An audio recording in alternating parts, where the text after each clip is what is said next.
Have you ever been there? You're lying in bed, your body is just aching for sleep, but your mind is running a full-on marathon.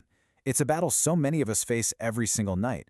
But what if the answer isn't to fight your thoughts, but to actually understand them? Today, we're going to look at a totally different way to find that deep, restorative sleep you've been searching for. It is the great paradox, isn't it? Your body feels like it's made of lead. It's desperate to shut down, but your mind is just going. It's replaying conversations. It's building that to-do list for tomorrow. It's worrying about things you have zero control over at 2 o'clock in the morning.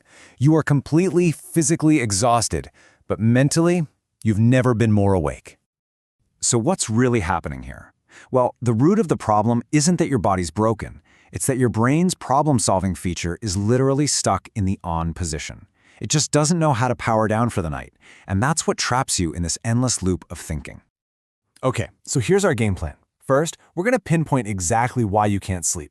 Then, we'll uncover the two competing engines that are running inside you. After that, we'll dive into this really cool idea, the power of detachment. Learn a practical tool to actually find some calm, and hopefully, by the end, completely change the way you think about sleep. All right, let's get right into it. Part 1. Why can't we just fall asleep? Well, it really all comes down to something called the thinking distraction. Let's talk about something called compartments. The best way to think about them is like having way too many tabs open on your brain's internet browser. You've got the work stress tab, the family plans tab, that embarrassing thing you said 5 years ago tab. At night, all these tabs start autoplaying, creating these endless thinking loops that just completely hijack your attention and block you from getting the rest you actually need. So what's actually powering all these compartments? To get a handle on that, we've got to understand that there are two very distinct inner engines operating inside of us all the time, what we'll call the mind and the intellect. Think of it like this. Your intellect is your daytime engine. It runs on physical, electrochemical energy. It's what solves problems, it's what worries, it's what keeps you alert. It's built for action. Your mind, on the other hand, runs on a completely different kind of fuel, a calm, quiet, nonlinear energy that's all about peace and regeneration. The problem is, when it's finally time to sleep, our intellect engine is often still redlining. So how do we switch from that revved-up engine to the quiet one? This brings us to a really powerful idea, detachment. And, this isn't about ignoring your thoughts or pretending they don't exist. It's actually an active technique for taking back the controls. Here is the key insight, really the secret to the whole thing.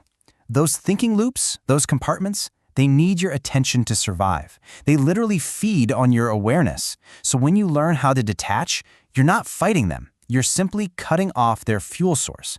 By just withdrawing your focus, you let them naturally run out of steam and quiet down on their own. Okay, that all sounds great in theory, but how do you actually do it? Let's get practical. There's a specific tool designed for exactly this, and it's called the Kelee meditation practice. So Kelee isn't about trying to force your mind to be empty. That's a losing battle, right? Instead, it's a practice that teaches you how to just step back from the constant chatter of your intellect, which then allows you to access this incredibly profound state of inner quiet that's already there. In this quote, this really gets to the heart of it. It feels like a paradox, doesn't it? We usually think of meditation as a form of thinking, just, focused thinking.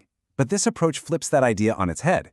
It says that true meditation, true calm, actually begins where the thinking stops.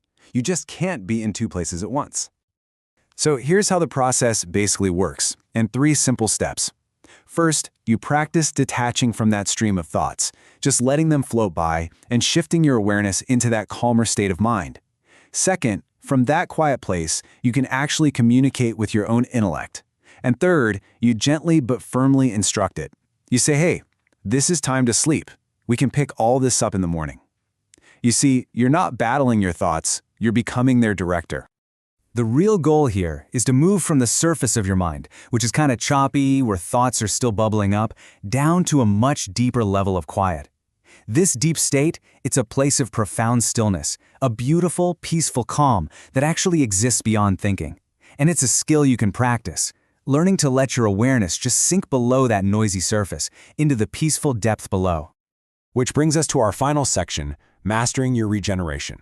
This is all about reframing sleep, not as something that just happens to you, but as an active skill that you can actually learn and develop. Let's connect all the dots now. Your intellect and your ego, Those parts of you that are so busy all day, they run on physical energy. Healthy sleep is what recharges their batteries. So by learning how to calm the mental side down at night, you allow the physical side to finally do its job and fully regenerate. Mastering this is the key to stopping that drained, tired feeling during the day. It's a really simple, powerful formula. When the mental side calms down, the physical side follows. And this, right here, is the ultimate takeaway. This whole approach puts you back in the driver's seat. Sleep is no longer this passive, unpredictable thing that you hope for. It becomes a process, a skill that you are in charge of, that you can learn to direct every single night. You get to be the conductor of your own rest. And that really leaves us with one final kind of exciting thought. Learning to consciously step away from that thinking engine to achieve rest is a really profound skill. But once you've mastered it for sleep, what other areas of your life could you apply it to? If you can direct your mind toward calm and regeneration here, just imagine where else you can direct it.